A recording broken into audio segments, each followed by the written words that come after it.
का difficult paper आया था इस बार या फिर पिछली बार। वैसे मैंने जो 2020 से लेके 2023 तक का जो पेपर एनालाइज किए, उसमें मुझे यही पता लगा कि जो पेपर है वो काफ़ी डिफिकल्ट नहीं आ रहा है। कुछ रिपीटेड क्वेश्चंस हैं जो लगभग हर बार घुमा फिरा के वही क्वेश्चन पूछ लिए जाते हैं। तो हम लगभग आज की क्लास में जो है उन्हीं क्वेश्चंस को डिस्कस कर लेंगे जो लगभग हर बार पूछे जाते हैं। और अगर यही 8-10 क्वेश्चन अगर आप कर लेते हैं तो डेफिनेटली आपका अच्छा पेपर हो सकता है और मोर देन 60-70% पेपर आपको अटेम्प्ट हो जाएगा इन्हीं क्वेश्चंस में से। जो पहला क्वेश्चन है आज हम जो डिस्कस करेंगे वो क्वेश्चन है आपका इंजेक्शन। देखो, इंजेक्शन का क्वेश्चन आपको 10 मार्क्स या 20 मार्क्स दोनों में पूछ सकता है। ज़्यादातर ये अभी 10 मार्क्स में पूछा जा रहा है, शायद पिछली बार भी 10 मार्क्स में ही था 2023 में, और 2022 में भी 10 मार्क्स में था, उससे पहले ये 20 मार्क्स में था।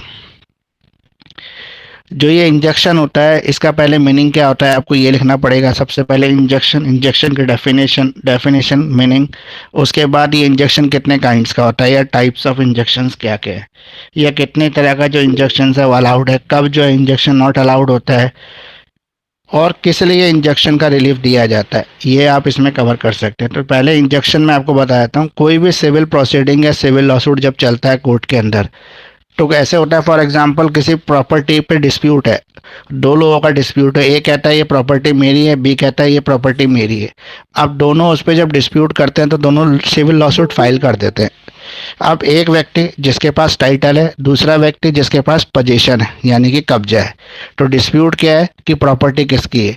अब अगर जिसके पास टाइटल है या जिसके पास पोजीशन है वो ड्यूरिंग द प्रोसीडिंग, जैसे आपको पता है कि जितने भी हमारे ये लॉ सूट्स होते हैं ये जल्दी से, मतलब ऐसा नहीं है कि 6 महीने या 1 साल में इनका फैसला हो जाता है, ये लंबे चलते हैं, ये लंबे होते हैं सिविल डिस्प्यूट। तो कई कई साल इस सिविल डिस्प्यूट में लग जाते हैं और उतने साल तक उस सिविल डिस्प्यूट में उस प्रॉपर्टी को भी as it is original condition में मेंटेन रहना चाहिए, अदरवाइज केस डालने वाले का कोई फायदा नहीं। मान लो बी के कब्जे में जो है प्रॉपर्टी है और ए उसका टाइटल ऑनर है, यानी कि ए के पास उस प्रॉपर्टी का टाइटल है।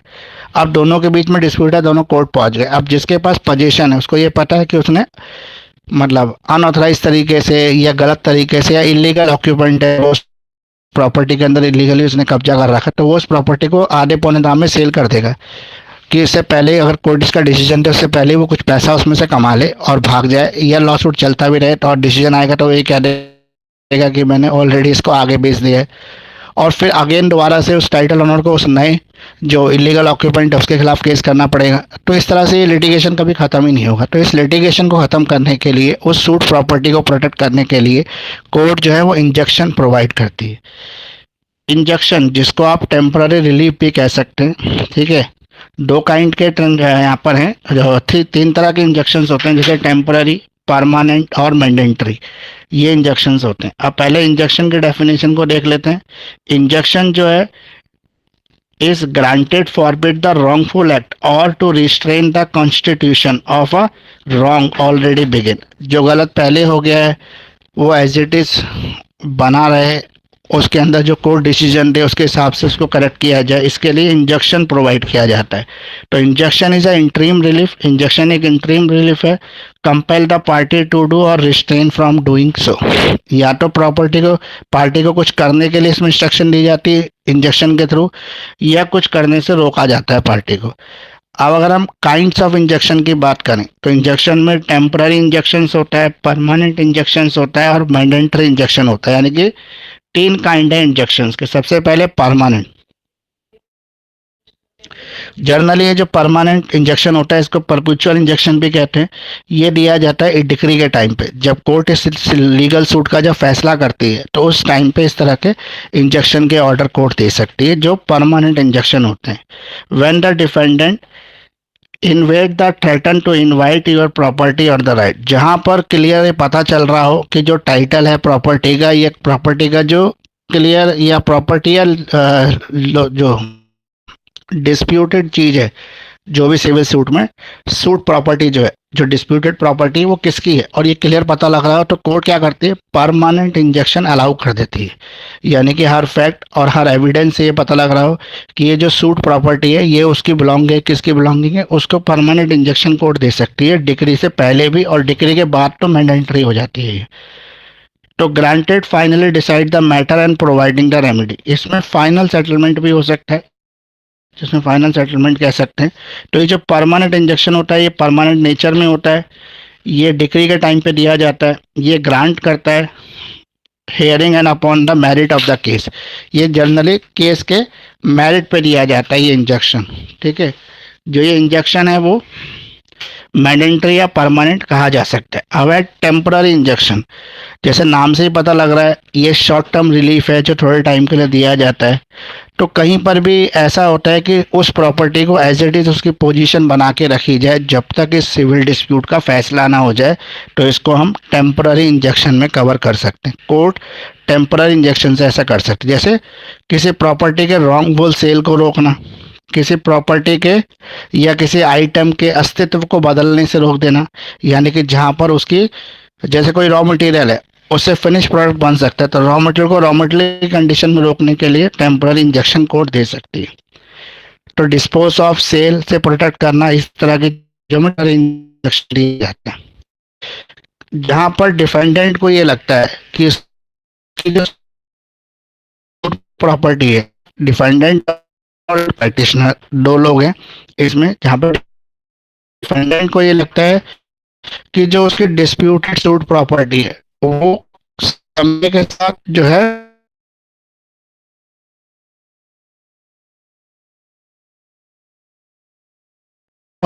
कि ड्यूरिंग द प्रोसीडिंग दी जाती है और ये जब तक फाइनल डिग्री ना आ जाए तब तक एप्लीकेबल रहती है। इसके अलावा इसको एक ऑर्डर के रूप में भी ग्रांट किया जा सकता है, मतलब ड्यूरिंग द प्रोसीडिंग जो ऑर्डर दिया जाता है वो। अब grant eight any stage of the suit, ये किसी सूट की किसी भी स्टेज पे दिया जा सकता है। जैसे जब पेटिशनर ने प्लेंट फाइल किया, जब उसने अपनी पिटीशन फाइल की तभी दे सकते हैं, या रिटर्न स्टेटमेंट के टाइम पे डिफेंडेंट इसकी मांग कर सकता है टेम्पररी रिलीफ की, वहाँ पर दे सकते हैं। कहीं पर भी दे सकता है जहाँ पे कोर्ट को लगती है ये ज़रूरी है। और स्वे मोटो एक्शन से भी कोर्ट दे सकती है, जहाँ पे पिटिशनर डिफेंडेंट इस तरह के टेम्पररी रिलीफ की डिमांड नहीं करते, लेकिन कोर्ट को ऐसा लगता है कि यहाँ पे किसी भी तरह के टेम्पररी रिलीफ की ज़रूरत है या इस तरह का रिलीफ दिया जाना चाहिए, वहाँ पे कोर्ट स्वयं मोटो एक्शन से इस तरह के रिलीफ को प्रोवाइड कर सकती है। अब जो हमारा थर्ड काइंड है वो है मैंडेटरी इंजेक्शन। जैसे नाम से ही पता लग रहा है कि ये कंपलसरी है, मैंडेटरी है, यानी कि करना जरूरी है। तो when defendant try to cause the irresponsible injury और restore the status and prevent the responsible injury, जहाँ पर जो प्लेंटिफ है उसको ऐसा लगता है कि उसकी जो सूट प्रॉपर्टी है उसको कुछ खतरा है या उसका स्वरूप बदल सकता है या वो डेंजर हो सकती है, तो वहाँ पर वो इस तरह के मैंडेटरी रिलीफ के लिए मांग कर सकता है। इसके अलावा जब कोर्ट किसी भी सिविल डिस्प्यूट में फाइनल फैसला देती है, लीगल सूट में जब फाइनल फैसला देती है, उस टाइम पर भी कोर्ट इस तरह का जो मैंडेटरी इंजेक्शन है वो दे देती है। यानी कि डिक्री के टाइम पे, जजमेंट के टाइम पे कोई भी फैसला जो दिया जाता है वो मैंडेटरी होता है, वो कोर्ट को ही, मतलब अगर दूसरी पार्टी इसको नहीं मानती तो कोर्ट की अवमानना यानी कंटेम्प्ट ऑफ कोर्ट में आ जाता है वो। तो ये फाइनल रिलीफ है जो फाइनली पार्टी को दिया जाता है। Granted at hearing at any stage of the suit, किसी भी सूट के स्टेज पर ये प्रोवाइड किया जाता है। इट में भी टेम्पररी और परमानेंट, ये टेम्पररी परमानेंट दोनों रिलीफ के ऊपर एक कंपलसरी रिलीफ हो सकता है। अब ये तो टाइप्स है या काइंड्स ऑफ इंजेक्शन हो गए। कई बार इंजेक्शन नहीं भी दिया जाता, तो नो इंजेक्शन कहाँ पर होता है? तो नो इंजेक्शन का अगर मैटर होता है तो वो टैक्स के मामले में, मान लो कोई भी टैक्स अगर किसी व्यक्ति ने जमा किया है लेकिन उसके अंदर वो कोई लीगल सूट फाइल कर देता है जहाँ पर टैक्स का विवाद है, तो इस तरह के टैक्स के केसेस में कोई भी इंजेक्शन अलाउड नहीं किया जाता। मतलब टैक्स की रिकवरी के लिए अगर कोई भी व्यक्ति कोई केस फाइल कर देता है तो उस रिकवरी पे कोई भी लीगल सूट में टेम्पररी या परमानेंट या मैंडेटरी इंजेक्शन अलाउड नहीं होता। इसके अलावा किसी एम्प्लॉय को कोई सैलरी दी है, कोई बोनस दिया है या किसी और तरह का कोई बेनिफिट दिया है एम्प्लॉय को, और बाद में कोई एक लीगल डिस्प्यूट फाइल हो जाए या सिविल सूट फाइल हो जाए, उसमें एम्प्लॉयर ये कहने लगे कि गलती से उसके हेड में ज़्यादा पैसे चले गए या उसकी जिस वर्किंग कंडीशन पे दिया गया था अब उसकी सर्विसेज ख़राब हो गई, तो वो जो बोनस उसको दिया है वो वापस मिलना चाहिए। तो उस तरह की कंडीशन में कभी भी इंजेक्शन नहीं दिया जाता। मतलब डिक्री के टाइम पे फैसला हो सकता है लेकिन पहले से कोई रिलीफ नहीं प्रोवाइड किया जाता। इसके अलावा कहीं पर जैसे जो इलेक्शन होते हैं, जैसे अभी हमारे दिल्ली में इलेक्शन चल रहे हैं, तो इलेक्शन के टाइम पर इलेक्शन पिटीशन के ऊपर भी कोई इंजेक्शन प्रोवाइड नहीं किया जाता। मतलब वहाँ पर भी कोई इस तरह से इंटरिम रिलीफ नहीं मिलता है इलेक्शन में। और इसके अलावा किसी भी तरह की कोई इक्विटी हो, कोई शेयर हो, कोई डेटर्स हो, उन पे भी किस तरह का इंटरिम रिलीफ नहीं मिलता। तो ये है जिन पे इंटरिम रिलीफ नहीं मिलता। अब कहीं पर भी अगर आपको कोई भी रिलीफ देना है तो उसके लिए कुछ फंडामेंटल प्रिंसिपल्स या रूल्स होंगे जिसके बेसिस पर हम इस तरह की इंजेक्शन प्रोवाइड कर सकते हैं। तो पहला प्राइमा फेसी रूल होता है, जहां पर कोर्ट को प्रथम दृष्टया में ये लगता है, पहले देखने पर ये लगता है, प्राइमा फेसिस में ऐसा लगता है कि यहाँ पर इस तरह का रिलीफ दिया जाना चाहिए, तो वहाँ पे या तो प्लेंटिफ या डिफेंडेंट इस तरह के रिलीफ की डिमांड करता है तो कोर्ट इशू कर सकती है, या डिमांड ना करने पर भी कोर्ट खुद अपने एक्शन से, स्वेमोटो एक्शन से भी इस तरह के रिलीफ को प्रोवाइड करवा सकती है। दूसरा कंडीशन जहाँ पे इस तरह के रिलीफ की ज़रूरत होती है वहाँ पर है आपके फंडामेंटल प्रिंसिपल इसके इर्रिपेरेबल इंजरी, कोई भी ऐसी इंजरी जिसका रिपेयर नहीं हो सकता। फॉर एग्जांपल मान लो कि एक प्रॉपर्टी है या एक बिल्डिंग है, उसको तोड़ने के लिए एमसीडी वाले आ गए, एकदम से लीगल सूट फाइल कर दिया कोर्ट में, तो कोर्ट तुरंत उस पर स्टे ऑर्डर दे देगी। क्यों? क्योंकि अगर एक बार एमसीडी ने बिल्डिंग तोड़ दी और उसके बाद ये पता लगा कि गलत तरीके से बिल्डिंग तोड़ी जा रही है तो उसको रिस्टोर करना मुश्किल है। तो इसे कहता है इररिपेरेबल इंजरी, कोई ऐसी इंजरी जिसका रिपेयर ना हो सके, तो वहाँ पर भी तुरंत इंजेक्शन प्रोवाइड किया जाता है, यानी कि रिलीफ प्रोवाइड किया जाता है। The court must satisfied, her condition के अंदर सबसे पहले कोर्ट को सेटिस्फाइड करना पड़ेगा कि जिस तरह की आप इंजेक्शन की डिमांड कर रहे हैं या आप जो भी रिलीफ मांग रहे हैं इंटरिम रिलीफ, वो कंपलसरी है, वो ज़रूरी है, वो आपका राइट है।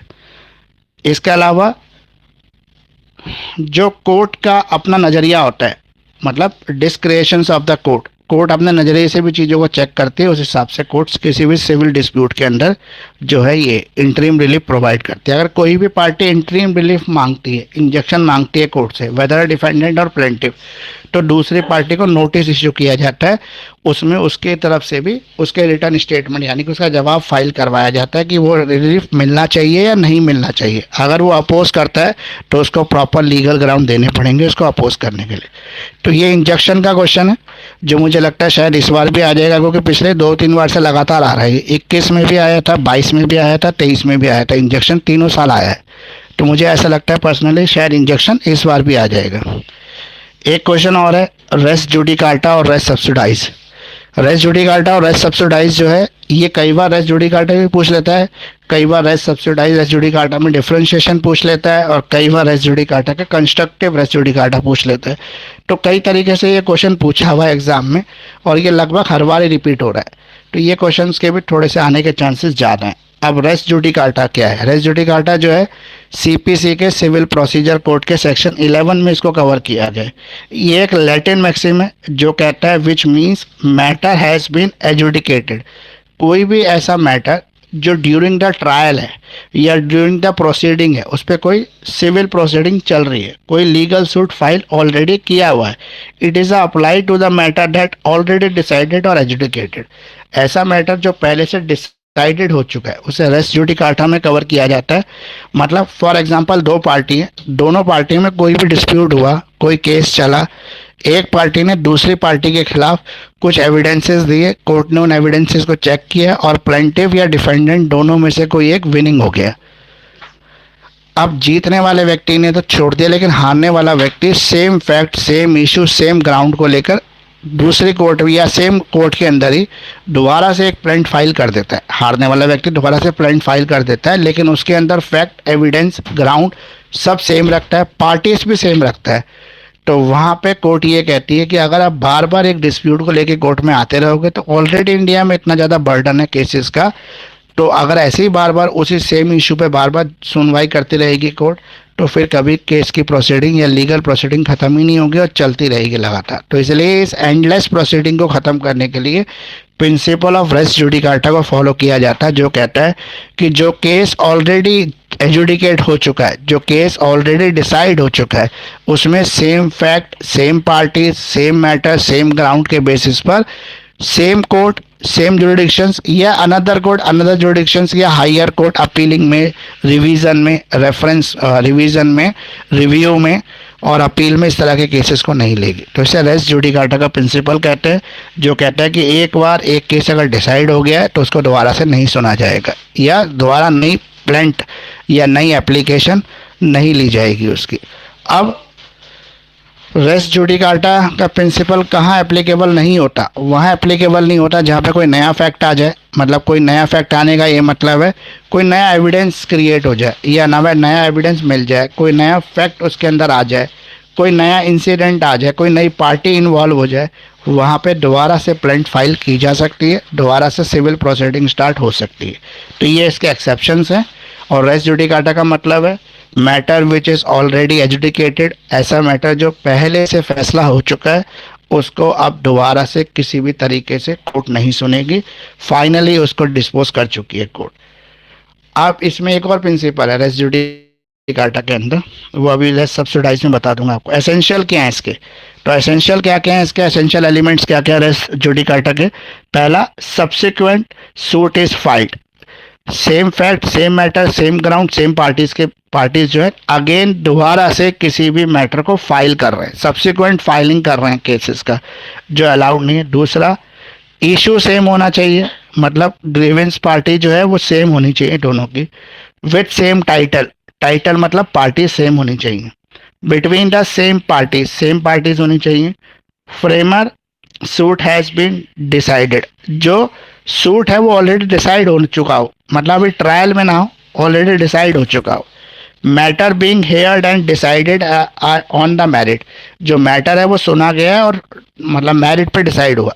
अगर यहाँ पर दूसरी पार्टी ये कहती है कि इस मैटर के अंदर कोई मतलब लॉ गलत ले लिया गया है, ठीक है, मिस्टेकन ऑफ लॉ हो गया है, मतलब लॉ को गलत समझ लिया गया है या लॉ का गलत इम्प्लीकेशन कर दिया है, क्योंकि जज है वो भी भगवान नहीं है, इंसान ही है, वो भी गलती कर सकता है। तो जहाँ पर जज अगर गलती कर दे और किसी भी लॉ को मिस्टेकनली जो है वो एप्लीकेबल कर दे, तो वहाँ पे रेस जुडिकेटा का प्रिंसिपल एप्लीकेबल नहीं होता, लेकिन वहाँ पर वो केस दोबारा से फाइल भी नहीं होता, उसकी केवल अपील जा सकती है, रिवीजन जा सकती है, रिव्यू जा सकती है, वो जैसा केस होगा उसके हिसाब से होगा। तो वहाँ पर इसका एक्सेप्शंस भी है एक तरह से। अब है dead by the competent court, competent court ने ऑलरेडी डिसाइड कर दिया हो, decided by the competent court already decide कर चुकी है, तो उस मैटर पे रेस जुडिकेटा का प्रिंसिपल लग जाएगा और दोबारा से अप्लाई नहीं होगा। और ये जो मैटर है ये सब्सिक्वेंट मैटर होना चाहिए, मतलब उसी से जुड़ी हुई कोई भी चीज़ पे दोबारा से केस फाइल नहीं किया जा सकता। जैसे फॉर एग्जांपल एक मकान की प्रॉपर्टी थी जिसमें 4 फ्लोर थे, उस पर 2 पार्टी लड़ रही थी, फैसला दे दिया कोर्ट ने एक पार्टी के पक्ष में, अगेन से दूसरी पार्टी आ गई, उसने बोला कि हम केवल 2nd फ्लोर की लड़ाई लड़ने आए हैं। तो सेम ही चीज़ है, सेम ही बिल्डिंग है, लेकिन मॉडिफाइड किया जा रहा है, मतलब कानून को मिसयूज़ किया जा रहा है, मिस्टेकन ऑफ फैक्ट किया एविडेंस से छेड़छाड़ करी जा रही है। तो उस कंडीशन में भी इसमें रेस जुडिकेटा का प्रिंसिपल एप्लीकेबल होगा, इसको दोबारा नहीं सुना जाएगा। तो ये तो हो गया रेस जुडिकाटा। अब है आपका रेस सब्सिडाइज। रेस सब्सिडाइज जो है वो सेक्शन 10 में कवर है। सब्सिडाइज का मतलब क्या है? एक लैटिन मैक्सिम है ये, which means the under judgment. अभी फैसला नहीं हुआ, कोर्ट जो है इस मैटर का ट्रायल कर रही है, मतलब कोर्ट के ट्रायल में चल रहा है ये matter. It is apply to the matter which pending, ये वो मैटर है जो पेंडिंग है। रेस जुडिकेटा में मैटर वो होता है जो ऑलरेडी एजुडिकेट हो चुका है, जो मैटर ऑलरेडी फैसला हो चुका है। रेस सब्सिडाइज में मैटर वो है जो अभी अंडर ट्रायल है, जिस पर अभी फैसला नहीं हुआ लेकिन ट्रायल चल रहा है। The purpose of res subjudicata is aimed parallel proceeding and the save time. मान लो कि एक ए और बी एक कोर्ट में केस लड़ रहे हैं, same fact same matter same issue पे एक और केस फाइल कर दिया जाता है। मान लो 3 साल हो गए केस लड़ते लड़ते, ए ने बोला कि 3 साल हो गए, ये जज ही बेकार है, ये फैसला दे ही नहीं रहा, मैं जो है दूसरा केस फाइल कर देता हूँ दूसरी जज की कोर्ट में, ठीक है, और थोड़ा सा जुरिडिक्शन को चेंज करवाकर वो दूसरी कोर्ट में केस फाइल कर देता है, same fact same issue same matter same parties. तो कोर्ट उसको ट्रायल नहीं करेगी, कोर्ट उस पर कोई ट्रायल नहीं चलाएगी, उस मैटर को होल्ड कर देगी कोर्ट। मतलब ऐसा नहीं है कि उस पिटीशन को कोर्ट एक्सेप्ट नहीं करेगी। रेस जुडिकाटा में तो एक्सेप्ट नहीं करती, लेकिन रेस सब्सिडाइज में एक्सेप्ट कर सकती है, लेकिन उस पर ट्रायल नहीं चलाएगी। ये प्रिवेंशन ऑफ ट्रायल को कहता है। रेस सब्सिडाइज जो है ये प्रिवेंशन ऑफ ट्रायल की बात कर रहा है, यानी कि ट्रायल पे प्रिवेंशन है, ट्रायल पे रोक है। ये मैटर के एक्सेप्टिंग को मना नहीं कर रहा। रेस जुडिकाटा तो एक्सेप्टिंग को ही मना कर देता है कि मैटर एक्सेप्ट ही नहीं होगा, लेकिन ये एक्सेप्ट तो कर लेगा लेकिन होल्ड कर देगा उसको, क्यों होल्ड कर देगा? क्योंकि दूसरी कोर्ट में वो ट्रायल चल रहा है। अब ये कोर्ट को पता कैसे लगेगा कि दूसरी कोर्ट में ट्रायल चल रहा है? फॉर एग्जाम्पल मान लो ए और बी का मैटर था, ए ने डाला था एक कोर्ट में, बी बोर हो गया, उसने दूसरी कोर्ट में केस डालने की कोशिश की, तो ए जब आएगा उस कोर्ट में तो बता देगा ना कि ऑलरेडी दूसरी कोर्ट में मैटर चल रहा है, या ए ही दूसरी कोर्ट में डाल देगा, बी आएगा तो बता देगा भाई दूसरी कोर्ट में ऑलरेडी मैटर चल रहा है और उस स्टेज पे मैटर है। तो वहां पर कोर्ट उस मैटर को होल्ड कर देगी और होल्ड करके उस कोर्ट का वेट करेगी फैसला देने का। जो फैसला उस कोर्ट का होगा वही फैसला इसमें चढ़ा दिया जाएगा, मतलब जो जजमेंट उस केस के अंदर आएगा वही जजमेंट इसमें चढ़ा दिया जाएगा। इस केस पे ट्रायल चलाना मना है। तो रेस सब्सिडाइज का प्रिंसिपल प्रिवेंशन ऑफ ट्रायल की बात करता है। ये कोर्ट को फैसला देने से नहीं रोकता, कोर्ट को केस एक्सेप्ट करने से नहीं रोकता, केवल ट्रायल का प्रिवेंशन की बात करता है। तो पर्पस क्या है रेस सब्सिडी की? अवॉइड द पैरेलल प्रोसीडिंग और सेव टाइम। पैरेलल प्रोसीडिंग को अवॉइड करना और टाइम को सेव करना। There must be two civil suit between the same parties. जहाँ पे सेम पार्टीज हो, सेम सूट, सेम सब्जेक्ट हो, वहाँ पर जो है टाइम को सेव करने के लिए इस तरह की चीज़ें की जाती है। अब इसके एसेंशियल्स क्या क्या है? पहला, सब्सिक्वेंट सूट इज फाइल्ड, मतलब जो ओरिजिनल सूट नहीं है सब्सिक्वेंट सूट फाइल किया जा रहा है। सेम इशू है, सेम टाइटल है, सेम कोर्ट है, बिटवीन द सेम पार्टीज है। During pending of the framer suit, यानी कि अभी उस सूट के अंदर, फॉर्मर सूट के अंदर फैसला आना बाकी है, वो पेंडिंग चल रहा है। सब्सिक्वेंट सूट बेयर्ड, यानी कि ये सब्सिक्वेंट सूट बेयर्ड हो जाएगा, उसको कोर्ट रख लेगी, होल्ड कर देगी, उसको फैसला नहीं देगी। अब एक्सप्लेशंस, इसके एक्सेप्शंस क्या हैं? जहाँ पे रेस सब्सिडाइज का जो प्रिंसिपल है वो एप्लीकेबल ही नहीं होता। तो इसका है जैसे इलेक्शन पिटीशन, तो हर 5 साल बाद हमारे इलेक्शन आते हैं, तो इलेक्शन 5 साल बाद आते हैं, तो पिछले इलेक्शन में अगर कुछ हुआ और उसका केस चल रहा है तो नए इलेक्शन में सेम पार्टी सेम मुद्दा पे दोबारा से पिटीशन फाइल कर सकती है। फॉर एग्जांपल ए बी दोनों अलग अलग पार्टी के लोग थे, ए जीत गया, बी हार गया, उसने कहा भाई इन्होंने तो ईवीएम से छेड़छाड़ की और एक पिटीशन लगा दी कोर्ट के अंदर जाके कि भाई ये तो गैर कानूनी तरीके से जीते, इन्होंने वोटर्स को पैसे बांटे, सामान बांटा, मशीनों से छेड़छाड़ करी, जीत गए। 5 साल तक कोर्ट ने उसका फैसला ही नहीं दिया, पिटीशन लटकती रही। 5 साल बाद दोबारा से इलेक्शन हुए, दोबारा ए और बी इलेक्शन लड़ने गए, अब की बार तो ए हार गया और बी जीत गया, लेकिन अब ए कोर्ट पहुंच गया, बोला कि भाई इसने क्या किया, मशीनों से छेड़छाड़ की, पैसे बांटे, सामान बांटा, वोटरों को इन्फ्लुएंस किया। तो यहाँ पर दोबारा से केस फाइल हो गया, same subject, same party, same issue, same matter, लेकिन कोर्ट उस मैटर को ले लेगी। क्यों ले लेगी? क्योंकि 5 साल बाद नया इलेक्शन आ गया, इस वजह से कोर्ट उस मैटर को ले लेगी। तो जो इलेक्शन पिटीशंस होती हैं वो फाइल हो जाती हैं, सब्सिडाइज का प्रिंसिपल उस पर लागू नहीं होता। दूसरा, टैक्स असेसमेंट, टैक्स से रिलेटेड कोई भी फैसला हो जहाँ पे आपको रिकवरी ऑफ टैक्स करनी हो, रिफंड लेना हो, आपने ज़्यादा टैक्स दे दिया, ज़्यादा टैक्स आपसे वसूल लिया गया, वहाँ पर इस तरह का जो प्रिंसिपल है सब्सिडाइज वो अप्लीकेबल नहीं होता। इसके अलावा PIL जो फाइल करते हैं, पब्लिक इंटरेस्ट लिटिगेशन जो फाइल करते हैं, उस केस में same issue, same matter, same party दोबारा से पिटीशन फाइल कर सकती हैं, लेकिन उसको मर्ज कर देती है कोर्ट, मतलब पुरानी पिटीशन के साथ ही सुनवाई करना शुरू कर देती है। Decree and against the minor, कोई भी माइनर के अगेंस्ट कोई डिक्री हो तो वहाँ पर माइनर जो है वो कोर्ट में आ नहीं सकता, इसलिए उसके ऊपर रेस सब्सिडाइज का प्रिंसिपल एप्लीकेबल नहीं होता। When course of action change, जहाँ पे एक्शन चेंज हो जाए, मतलब तो पार्टी सेम है, मैटर सेम है, फैक्ट सेम है, लेकिन कुछ ना कुछ नई फाइंडिंग हो जाए उसके अंदर, वहाँ पर ये प्रिंसिपल एप्लीकेबल नहीं होता। तो ये हो गया आपका रेस सब्सिडाइज और रेस जुडिकेटा, जो मुझे लगता है कि इस बार जो है काफ़ी इंपॉर्टेंट है एग्ज़ाम के हिसाब से। इसके अलावा एक क्वेश्चन और है जो 3-4 बार से लगातार आ रहा है, वो है कमीशन या इशू ऑफ कमीशन।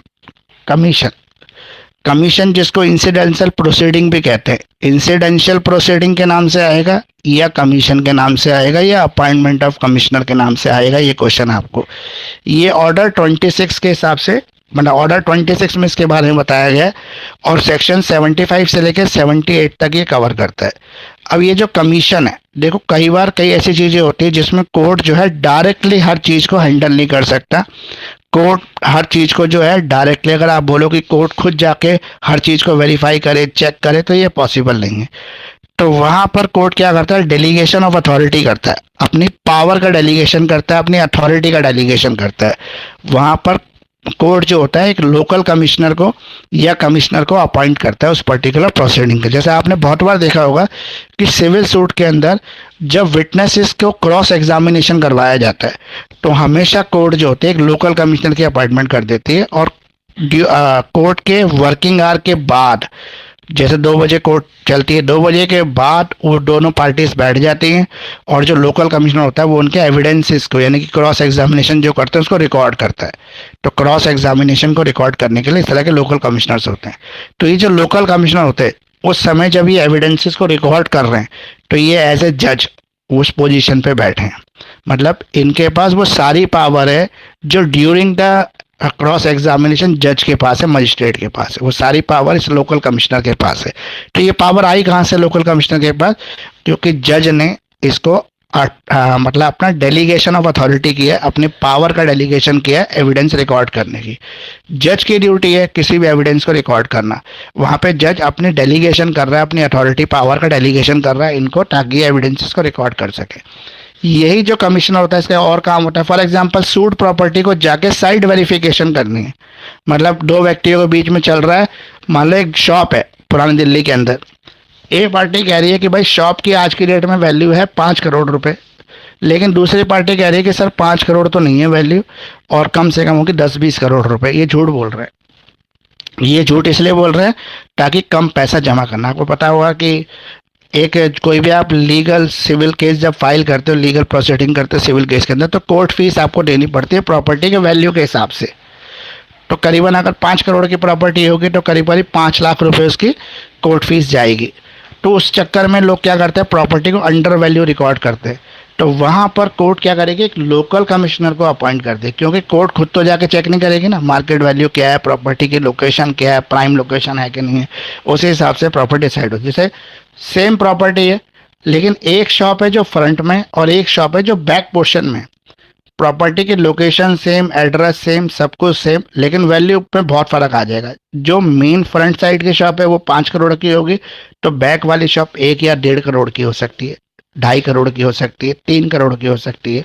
इसे वैल्यू में बहुत फर्क आ सकता है। तो इसलिए ये चीज़ें कौन चेक करेगा, लोकल कमिश्नर चेक करेगा, जो उस ग्राउंड पे जाएगा और उसकी फिजिकल वेरिफिकेशन करेगा। तो ये सब काम के लिए कमिश्नर को अपॉइंट किया जाता है। तो इसे इंसिडेंशियल प्रोसीडिंग कहते हैं। तो ऑर्डर 26 का जो पार्ट 3 है उसके अंदर सेक्शन 75 से लेकर 78 तक में ये कवर होता है। इम्पार्शियल पर्सन अपॉइंट किया जाता है as a commissioner. Court delegates authority and power to commissioner.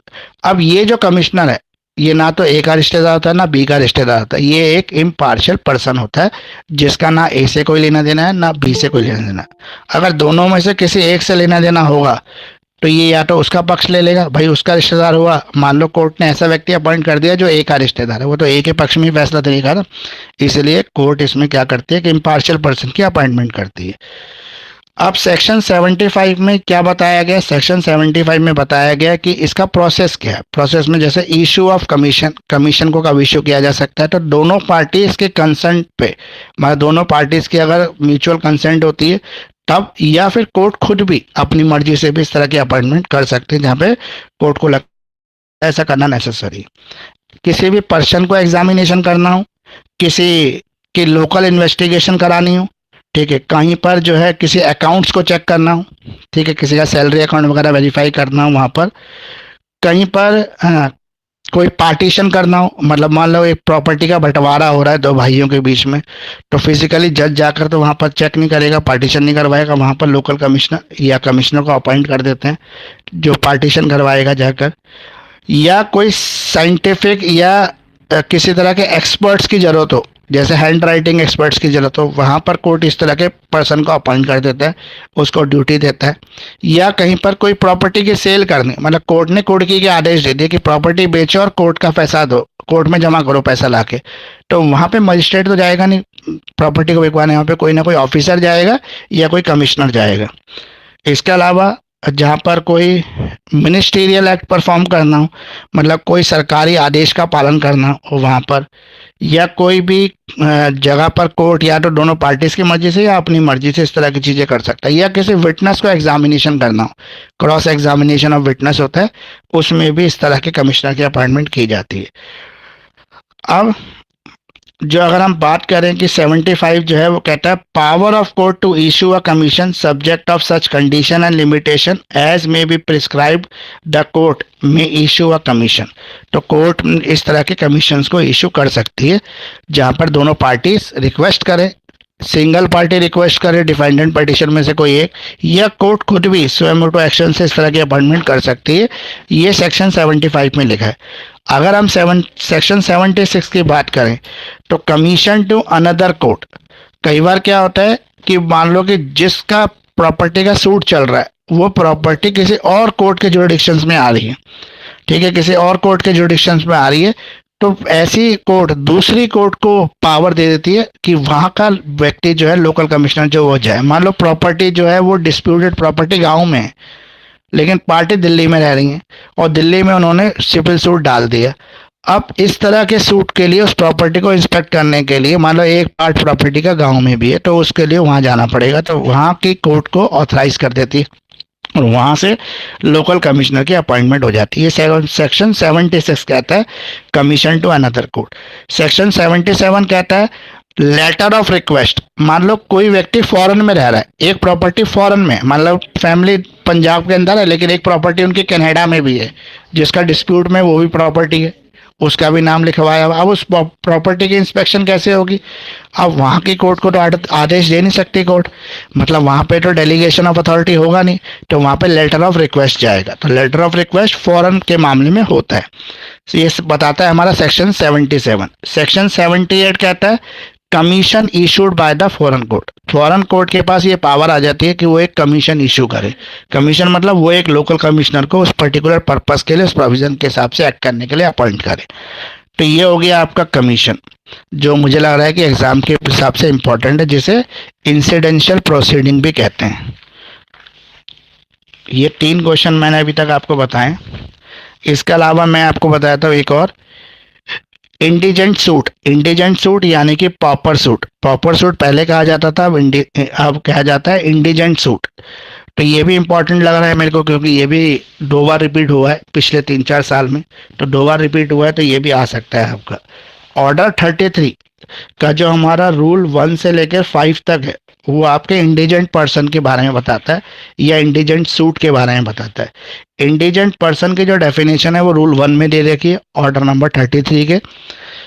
पहली बात हमें ये समझना पड़ेगा कि ये इंडिजेंट पर्सन है क्या। हमारे यहाँ पे हमारे पास राइट टू इक्वालिटी दिया हुआ है हमारे कॉन्स्टिट्यूशन के अंदर, जिसमें इक्वल प्रोटेक्शन ऑफ लॉ दिया हुआ है कि कानून सबको इक्वली प्रोटेक्ट करेगा, ठीक है, और इक्वालिटी बिफोर द लॉ, कानून के सामने सब बराबर हैं।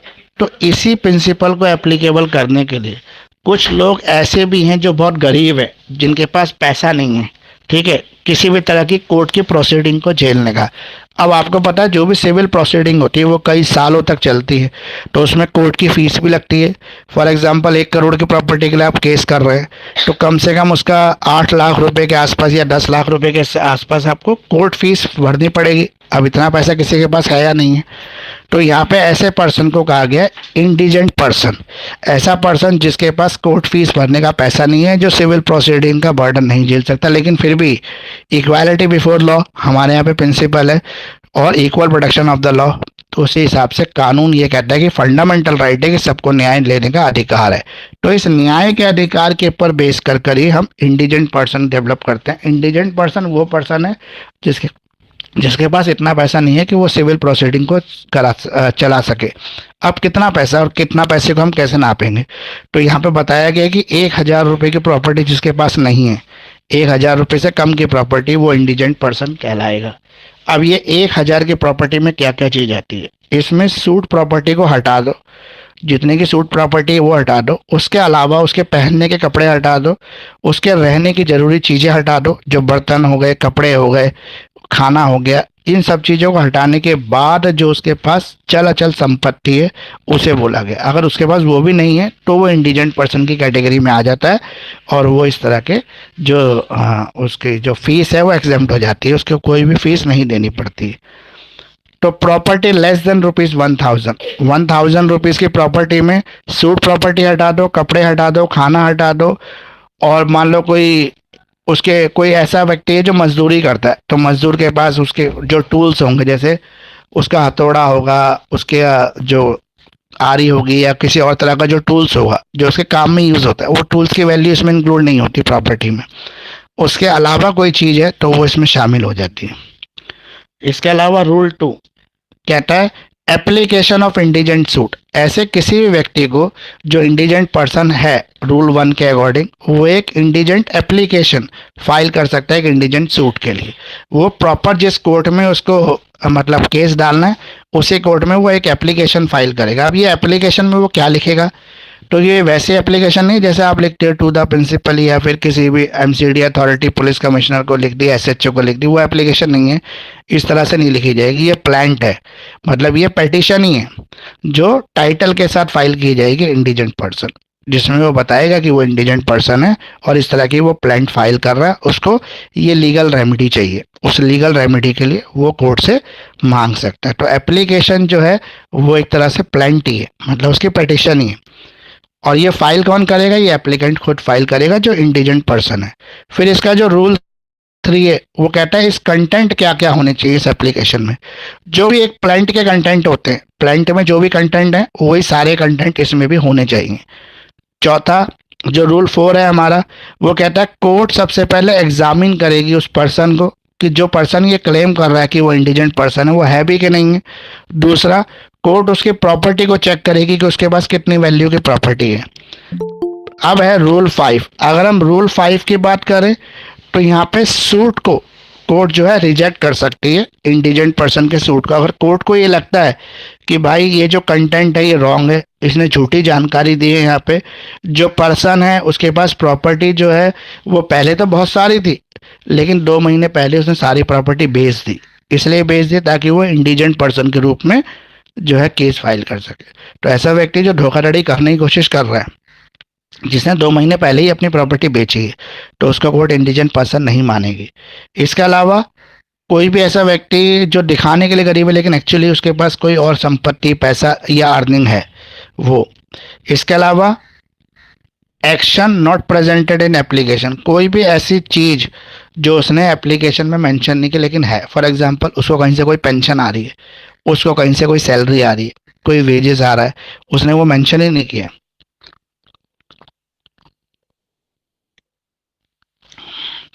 उसने प्लांट में लिखा ही नहीं जानबूझ के, तो वहां पर। अब यहाँ पर एक चीज और है, जब भी प्लांटिव प्लांट फाइल करता है तो डिफेंडेंट उसका आंसर देता है, डिफेंडेंट को नोटिस जाएगा। अगर डिफेंडेंट को नोटिस जाने के बाद डिफेंडेंट इस पे ऑब्जेक्शन कर देता है कि भाई ये तो नहीं है इंडिजेंट पर्सन, इसके पास तो ये फला फला प्रॉपर्टी है जिसको ये छुपा रहा है, जिसकी गांव में कोई प्रॉपर्टी, या इसको यहाँ से इनकम आती है, या इसको यहाँ से इंटरेस्ट आ रहा है, इसका बैंक में कोई पैसा है, इस तरह की कोई भी फाइंडिंग होती है तो भी ये डिस्प्यूट सूट जो है ये नॉर्मल सिविल सूट बन जाता है, इंडिजेंट सूट नहीं रहता है। तो इस तरह की चीज़ की जाती है किस लिए, कोर्ट फीस चोरी करने के लिए। तो ये इंपॉर्टेंट क्वेश्चन था। इसके अलावा और जो क्वेश्चन मुझे लग रहा है कि जैसे इस बार के लिए इंपॉर्टेंट है वो सम्मन से आपका सम्मन। सम्मन जो है ये भी आपके एग्जाम के लिए काफ़ी इंपॉर्टेंट टॉपिक है। सम्मन्स क्या होते हैं, देखो कभी भी कोर्ट को अगर किसी को अपने सामने बुलाना है तो कोर्ट आवाज़ देके तो बुलाएगी नहीं, ठीक है। कोर्ट कैसे बुलाएगी, कोर्ट सम्मन करेगी। तो सम्मन करने के लिए जो हमारे सेक्शन है वो 27 से लेकर 32 तक इसमें कवर होते हैं। अब सम्मन कवर कैसे किया जाता है, फॉर एग्जाम्पल एक व्यक्ति ए कोर्ट पहुंच गया एक प्लांट लेकर, उसने कोर्ट में वो प्लांट फाइल कर दिया और बोला कि भाई मेरी एक प्रॉपर्टी थी, मेरी एक बस थी, कार थी, मेरा सोने का हार था, या मेरी कोई भी चीज़ थी, उसको गलत तरीके से इसने मुझसे ले लिया, हथिया लिया, कब्जा कर लिया, गलत तरीके से उनमें कोई विवाद है जो सिविल डिस्प्यूट है। तो भाई कोर्ट क्या करेगी, उस पर सबसे पहले कोर्ट इसकी बात पर कैसे विश्वास करेगी, कोर्ट कहेगी अच्छा बी ने लिया है तो चलो बी को नोटिस करो, यानी कि उसको सम्मन करो, उसको बुलाओ कि वो आए और अपनी तरफ से अपनी प्लीडिंग करे, यानी कि अपनी रिटर्न स्टेटमेंट फाइल करे और जवाब दे कि जो एलिगेशंस ए लगा रहा है उसमें कितनी सच्चाई है।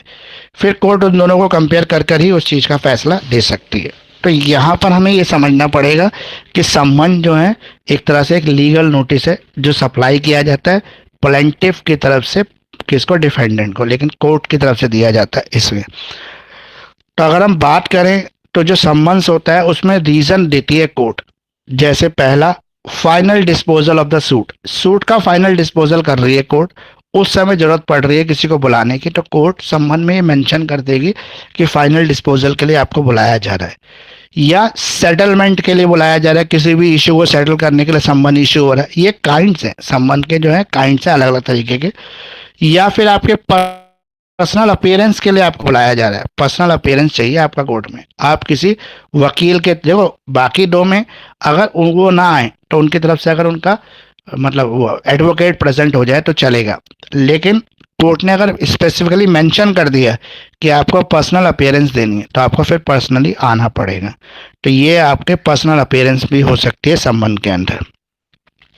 अब अगर हम बात करें इसके रूल 1 या 2 या 3 की, तो यहाँ पर जो हमें ये देखना पड़ेगा कि जो संबंध है, ठीक है, उसकी कुछ एक्सेम्पशंस हैं जहाँ पे एक पर्सन जो है एग्जाम्पशन ले सकता है कोर्ट में ना आने, वो अपने किसी एडवोकेट के थ्रू या किसी एजेंट के थ्रू प्रेजेंट हो सकता है, ऑथराइज पर्सन के थ्रू जिसको वो अथॉरिटी दे देता है प्रेजेंट हो सकता है।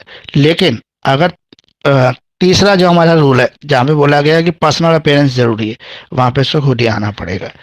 अब जो डिफेंडेंट है उसको कोर्ट की तरफ से सम्मन चला गया, वो कोर्ट में प्रेजेंट हो गया, अब उसको कितने दिन मिलेंगे अपनी तरफ से रिप्लाई फाइल करने के लिए? तो सम्मन आने के बाद वो डेट पे प्रेजेंट होगा, उसको वहाँ से क्या मिलेगा? कोर्ट की जो भी प्लेंटिफ ने जो पिटीशन फाइल की उसकी कॉपी मिल जाएगी, लिस्ट ऑफ डॉक्यूमेंट्स मिल जाएंगे, वो लेगा फिर अपना जवाब दाखिल करेगा उसके लिए। तो उसको समय चाहिए होगा, ऐसा तो नहीं है कि वो सेम डे आंसर दे देगा। तो समय कितना मिलेगा? तो मिनिमम इसके अंदर रिटर्न स्टेटमेंट फाइल करने के लिए 30 दिन का समय होता है, 30 दिन के अंदर मिनिमम कर दे, मैक्सिमम 90 दिन का, 90 डेज का, मतलब कम से कम 1 महीना, मैक्सिमम 3 महीने का समय उसको मिल सकता है। अब ये जो नोटिस है जिसको सम्मन कहते हैं, इस नोटिस में लिखती क्या है कोर्ट, क्या लिखेगी इसके अंदर, इसकी राइटिंग क्या रहेगी या क्या चीज़ें इसके अंदर कंपलसरी है? तो कंटेंट क्या होने चाहिए सम्मन के अंदर? तो कंटेंट होने चाहिए सम्मन में, पहला, साइन बाय जज, जो भी जज है वो इस पे साइन करके देगा, अपनी मोहर लगाएगा। अपनी मोहर लगाने का मतलब होता है सील, सील लगाना। इसके अलावा वो जो, या जज नहीं तो या फिर उसका कोई लीगल ऑफिसर जिसको जज ने ऑथराइज कर रखा हो वो साइन करेगा इसके ऊपर। वैसे तो मजिस्ट्रेट ही साइन करता है, लेकिन कई कंडीशन के अंदर मजिस्ट्रेट नहीं करता, तो उसका लीगल ऑफिसर जो होता है वो इस पे साइन करता है सम्मन के ऊपर। और सील्ड होना जरूरी है, मतलब जज कोर्ट की यहाँ पे मोहर लगनी जरूरी है उसके ऊपर। और प्लेंट की एक कॉपी इस सम्मन के साथ जाती है, मतलब प्लेंट का मतलब जो पिटीशन है उसकी एक कॉपी इसके साथ जाएगी। तो जो हमारा रूल और 1 और 2 कहता है वो इस कंटेंट को कवर करता है। इसमें ये बताया गया है कि इसकी जो प्रॉपर डायरेक्शन देता है कोर्ट कि किस तरह से इस संबंध को जो है सप्लाई करना है, पर्सन जिसके नाम ये संबंध है, टाइम प्लेस क्या रहेगा इसका जब ये सप्लाई होगा। अब अगला जो इम्पोर्टेंट टॉपिक संबंध में आता है वो है सर्विस ऑफ संबंध। संबंध की सर्विस कैसे होगी? जनरली जो इसकी सर्विस होती है वो कोर्ट खुद करती है। कोर्ट खुद करने का मतलब कोर्ट का कोई व्यक्ति जाता है और उस पर्सन को दे के आता है, लेकिन इसके अलावा और भी ऑप्शन है सर्विस के। पहला जो हमारा सर्विस का संबंध है, सर्विस ऑफ कोर्ट, कोर्ट इसकी सर्विस करती है, जो हमारे रूल 9 में लिखा हुआ है। रूल 9 के अंदर लिखा हुआ है कि कोर्ट की तरफ से कोई व्यक्ति जाएगा जो इसको सम्मन को सर्विस करेगा, ठीक है। इसके अलावा कोर्ट की तरफ से कोई ऑथराइज्ड कोरियर सर्विस है, मतलब जिसको कोर्ट ने ऑथराइज कर रखा, तो वो भी कोर्ट ही माना जाएगा, वो भी इसकी सर्विस कर सकता है। इसके अलावा रजिस्टर्ड पोस्ट से अगर इसको भेजा जा रहा है तो वो भी कोर्ट की सर्विस मानी जाएगी। इसके अलावा कोर्ट के ऑथराइज मेल एड्रेस से या कोर्ट के ऑथराइज फैक्स नंबर से अगर फैक्स या मेल किया जाता है तो वो भी कोर्ट सर्विस में ही आएगा। तो ये कोर्ट सर्विस हो गई। दूसरी सर्विस होती है संबंध की जो है पर्सनल सर्विस, जो रूल 17, 16 और 18 में कवर है। यहाँ पे कोर्ट ऑथराइज कर देती है, किसको ऑथराइज कर देती है? प्लेंटिफ को, कि भाई आप खुद ही जाके संबंध ले आओ, हमें तो ये व्यक्ति शायद नहीं मिल पाएगा लेकिन आपको पता है ये व्यक्ति कहाँ है।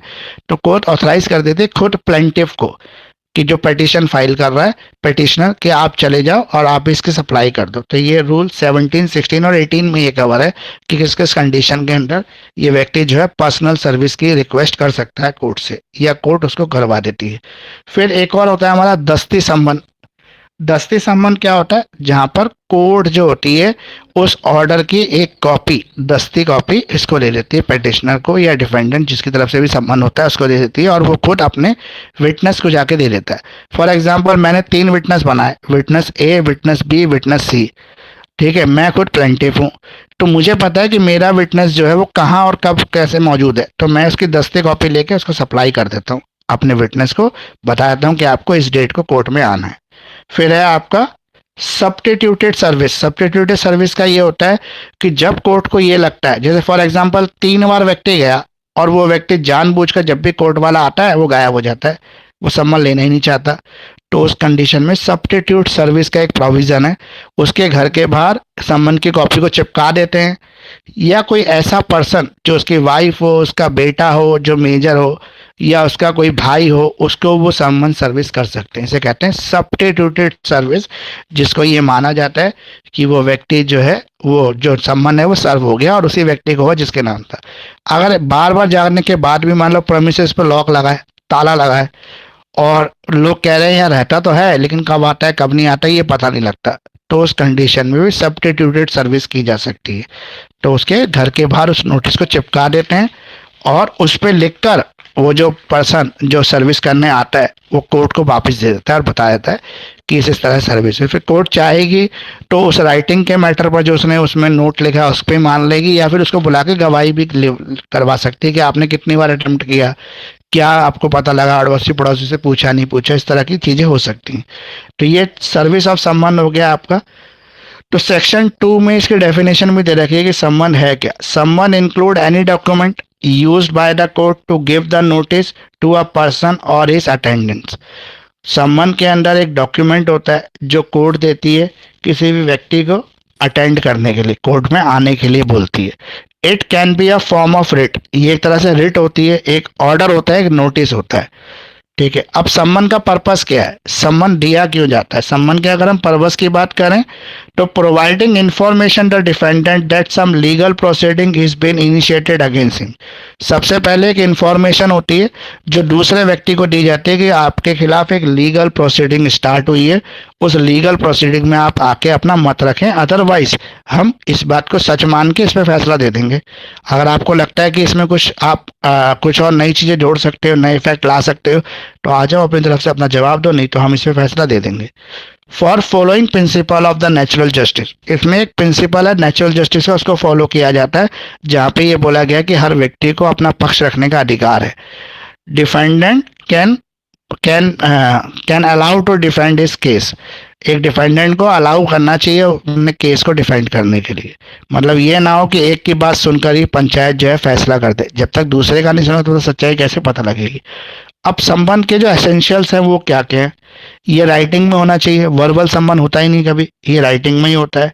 ये क्लियर और स्पेसिफिक होना चाहिए कि किस पर्सन के लिए, इसमें कुछ भी एम्बिग्यूटीज नहीं होनी चाहिए, कुछ वेक्सिशियस एलिमेंट नहीं होने चाहिए। Have seal of the court, इस पे सिग्नेचर और सील दोनों होनी चाहिए कोर्ट की। शुड बी इन डुप्लीकेट, ये डुप्लीकेट में भी कॉपी होनी चाहिए, मतलब सम्मान हमेशा 2 कॉपी के साथ जाता है, 1 कॉपी के साथ नहीं जाता।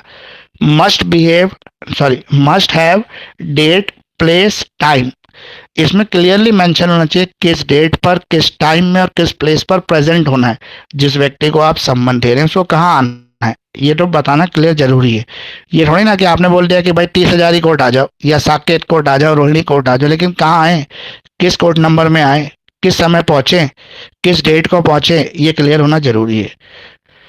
इसके अलावा इस पे जो सिग्नेचर की अथॉरिटी है वो मजिस्ट्रेट की होती है, लेकिन मजिस्ट्रेट ना करना चाहे तो उसका लीगल ऑफिसर भी इस पे साइन कर सकता है। प्रिजाइडिंग ऑफिसर होता है जो मजिस्ट्रेट की जगह ऑथराइज सिग्नेटरी होता है, वो भी कर सकता है।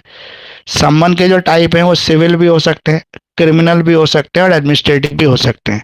तो हमारे यहाँ पर हम सिविल सम्मन को कवर करेंगे, ठीक है, सिविल सम्मन को, क्योंकि हमारा CPC चल रहा है इसलिए। यहाँ पे हम क्रिमिनल एडमिनिस्ट्रेटिव को छोड़ देंगे अभी। सिविल की बात करें तो सिविल लीगल सूट जो भी फाइल किए जाते हैं, प्लेंटिव जब भी प्लेंट फाइल करता है उसके बेसिस पर ये सम्मन इशू किए जाते हैं। तो सम्मन कौन इशू कर सकता है? देखो, अगर हम क्रिमिनल की बात करें तो इसको जो है पुलिस ऑफिसर भी सम्मन दे के बुला सकता है। कोई अगर एडमिनिस्ट्रेटिव की बात करें तो जो हायर अथॉरिटीज़ होती हैं वो इस तरह के सम्मन दे सकती हैं। कोई गवर्नमेंट सर्वेंट इस तरह के संबंध इशू कर सकता है अगर हम एडमिनिस्ट्रेटिव की बात करें। लेकिन अगर हम सिविल डिस्प्यूट की बात करें तो सिविल लीगल प्रोसीडिंग में केवल सिविल जज जो होता है वही इस तरह के संबंध को इशू कर सकता है। अब इस संबंध के रिप्लाई देने में कितना समय होता है? देखो, संबंध के डेट पे तो आपको पहुंचना है, लेकिन ये जरूरी नहीं है डेट में आप रिप्लाई के साथ पहुंचे। आपको टोटल 30 दिन का समय दिया जाता है इसके लिए, और अगर आप नहीं दे पा रहे तो मैक्सिमम आपको 90 दिन का समय मिलता है, यानी कि 1 महीना मिनिमम, मैक्सिमम 3 महीने। अगर कहीं पर जो है इसमें यही पूछा जाता है, मान लो कोई व्यक्ति है वो बार बार सम्मान लेने से बच रहा है, जब भी कोर्ट की तरफ से सम्मान आता है, कोरियर आता है, तो व्यक्ति अपने आप को हाइड कर लेता है, छुपा लेता है। तो उस कंडीशन में क्या होगा? तो उस कंडीशन में जैसे मैंने आपको बताया, सब्स्टिट्यूट सर्विस ऑफ सम्मन किया जाता है। लॉक प्रोमिसेस, बार बार प्रोमिसेस लॉक ही मिल रही है जब भी जा रहे हैं, लेकिन वो व्यक्ति वहाँ रहता है, ये पड़ोसियों से पता लग रहा है, लेकिन प्रोमिसेस अधिकतर लॉक मिल रही है जब भी कोर्ट जा रहा है, कोर्ट की तरफ से ऑफिसर जा रहा है। तो ऑफिसर क्या करेगा, उस प्रोमिसेस के ऊपर एक नोटिस कॉपी जो है उसको चिपका देगा सम्मन की, और फोटो ले लेगा उसके लॉक प्रेमिसेस की और सम्मन की कॉपी उसमें पेस्ट करने की, और ये सब्स्टिट्यूट सर्विस हो जाएगी। या फिर उसका कोई रिश्तेदार, रिश्तेदार में कौन? उसका सगा भाई बहन, उसकी माँ, उसका पिता, उसकी बीवी, उसका बेटा, ये रिश्तेदार अगर मौजूद है तो इनको भी सम्मन सप्लाई किया जा सकता है। तो ये हमारा सम्मन था, जो इम्पोर्टेंट टॉपिक था, ये हमने कवर कर लिया इसके अंदर। ठीक है, अभी कोई आपके हिसाब से कोई क्वेश्चन हो तो मैं अपने क्वेश्चन को डिस्कस कर ही रहा हूँ आपके साथ। जो अगला टॉपिक हम कवर करेंगे वो है हमारा अरेस्ट।